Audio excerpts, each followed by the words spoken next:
Mawlana Cheikhul Islam Alaaji Ibrahima Niass mii ngeen di waxtaane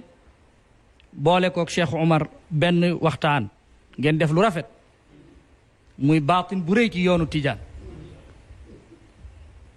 ndax bu dee ñu jëkk ñi kenn melu ci ni Cheikh Omar waaye ñu mujj ñi kenn melu ñi ci Alaaji Ibrahima Niass te ñaar ñëpp nag di njabootu Cheikh na Ahmad Tidiane lii wane na dooley Cheikh na Ahmad Tidiane ak yoonam bi ne mu ngi jur ay góor yoo xam ne ku jaaxal jamono rek mu def la taalibi Mawlana Cheikh Ibrahim Niass moomu bu nettali woon wax ji mu ne kera bi Seydi Mouhamadul Ghali joxe Cheikh Umar Jawahirul Maani mu ne ko am yóbbanti Cheikh na Ahmad Tidiane nee na nga am mu dénk la